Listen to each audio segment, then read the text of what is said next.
teman-teman, perkenalkan kami dari kelompok 3. Di video kali ini kami akan mewawancarai salah satu pengusaha bebek peternak telur di Jalan Perwira Kota ini. Sebelum itu, kami akan memperkenalkan diri kami. Perkenalkan, nama saya Leontius Aldiano itu dari kelas 12 MIPA 5. Saya Marana Tirta Goga dari kelas 12 MIPA 5. Saya Maria Pamukama Putrinara dari kelas 12 MIPA 5. Saya Maria Makatulasi dari 12 MIPA 5. Saya Francisca Oktaviani Bungalengo dari 12 MIPA 5. Dan saya Victor Mario Nuriskudo dari kelas 12 MIPA 5. Yuk teman-teman ikuti video kami. Kelompok kami akan membahas mengenai budidaya peternak bebek petelur. Nah teman-teman, sekarang kami sedang berada di lokasi pengusaha bebek petelur dengan narasumber kami Bapak Enjo. Hai Bapak. Halo, ya. Nah teman-teman, jika kalian penasaran, yuk ikuti wawancara kami pada sore hari ini. Oke teman-teman, sekarang kita akan memasuki pada sesi pertanyaan. Jadi Om, sejak kapan memulai usaha budidaya peternakan bebek petelur dan mengapa memilih untuk membudidayakan peternak ini? Untuk ternak ini sudah 3 tahun ini berjalan ini 3 tahun lebih.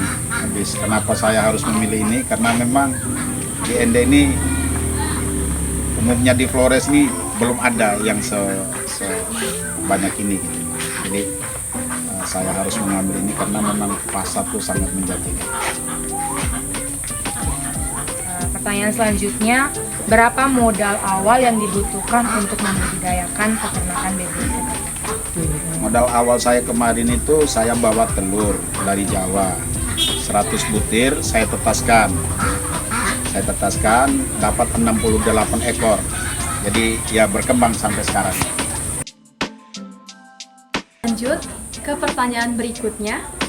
Apa saja sarana dan prasarana yang dibutuhkan untuk membudidayakan peternakan bebek petelur ini? Ya sarana prasarananya itu cuman ya kita siapkan tempat ini tempat ini. Kenapa harus di dalam sini? Karena dia kalau bertelur kan tidak pada satu tempat itu. Kapan dia mau bertelur ya? Yang penting kita pagari, kita tutup di sini. Jadi dia bisa di sini, di dalam sini juga. Cuman itu saja sarananya ini yang kita siapkan tempat ini saja. Kalau dia saat siang kita kasih keluar, malam kita bawa masuk. Karena masa telur dia itu mulai dari jam 12 malam sampai dengan jam 8 pagi. Apakah ada alat lain yang digunakan untuk menunjang? Tidak ada, cuman ini saja ini. Cuman ini saja. Ya termasuk penunjang ini ya tempat makannya ini tempat minumnya kalau malam. Kalau siang itu kita bawa keluar. Baik Bapak. Dari mana bibit petelur yang digunakan Bapak? Ini saya bawa telurnya dari Jawa gitu. Dari Jawa itu ada 100 butir, habis kita tetaskan dapat 68 tadi yang seperti saya jelaskan.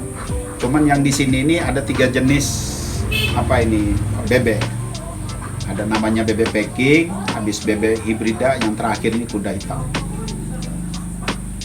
Lalu pakan apa yang digunakan Bapak untuk bebek petelur tersebut?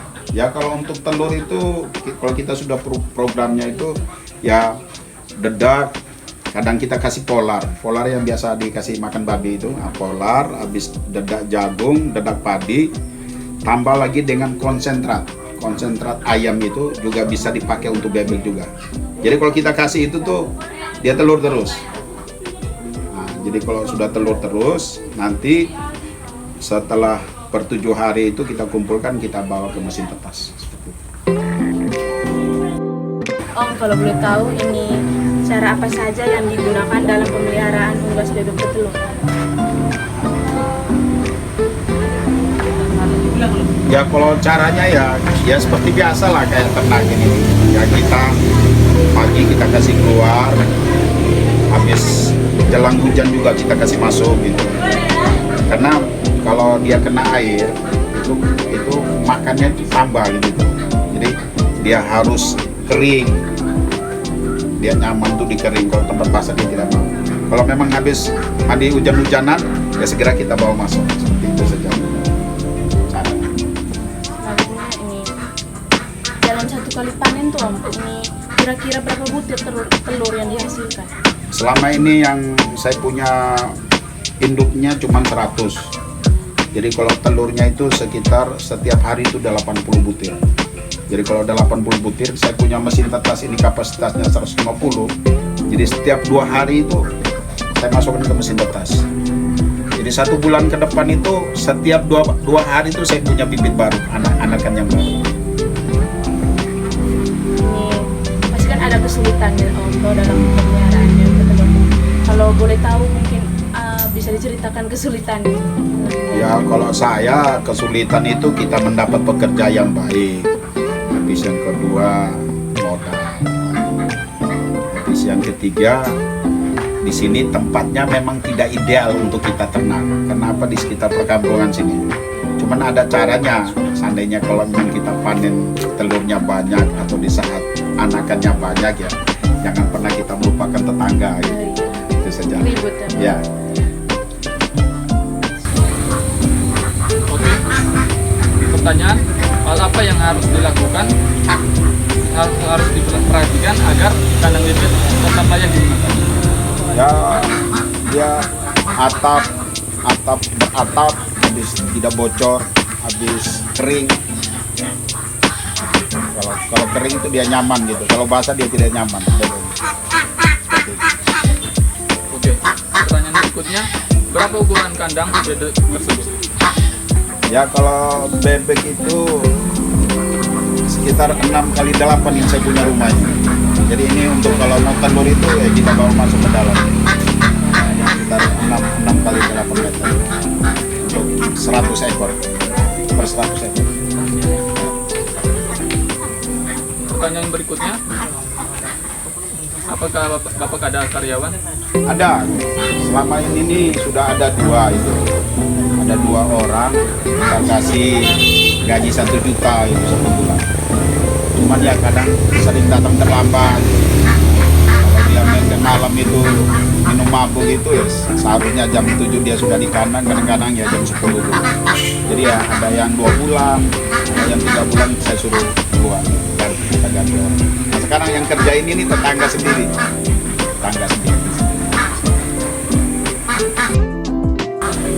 Oke, pertanyaan selanjutnya, sejauh ini berapa harga jual telur bebek per butir? Kalau umumnya ini kita jual per butirnya 5.000. 5.000, kalau kita buat telur asin ya jadi 7.000. Selanjutnya, dalam usaha Bapak, berapa biaya produksi dan biaya penjual? Kalau per 100 ekor ini, per 100 ekor saya untuk makannya 2 kali itu jumlahnya 105.000 ya, dengan harapan telur yang kita hasilkan sekitar 80 butir gitu. Jadi kalau ada 8 kali 5 itu berapa itu? 400.000. Jadi penghasilan kalau untuk telur saja itu bisa lah dapat 400 kurang 105.000, kurang lebih lah seperti itu. Itu dalam per hari atau per bulan? Ya per hari. Kalau misalnya Kalau 3 kali saja 30, 300, 3 kali 3, 9 juta. Apa yang mau kasih kita uang? Telur saja itu belum kita jual pedagang. sejauh ini keuntungan Bapak berapa? Ya itu tadi kalau harga pakan per harinya saya keluar 105.000, saya menghasilkan telur 80 butir.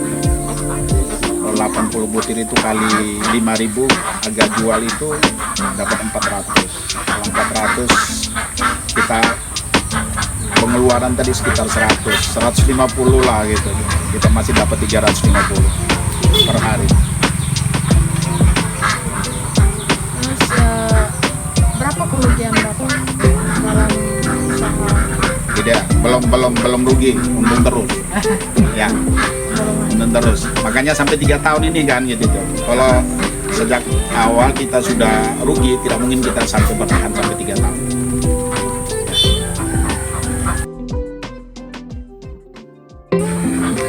Ya, pertanyaan selanjutnya Om, untuk bagian promosinya, bagaimana cara untuk memasarkan telur bebek ini?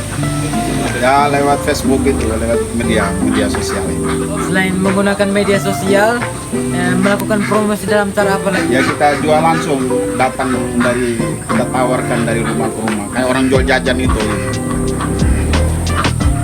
Ini untuk sistem pemasaran atau penjualannya bebek ya, telur bebek itu. Dan itu tadi artinya kita ada yang kita jadikan ini telur asin gitu, ada yang kita telur asin kita jual. Artinya harganya kan lebih ini. Kalau 5.000, kalau jadi telur asin 7.000. Ya kita tawarkan lah ke jalan ini sambil jalan.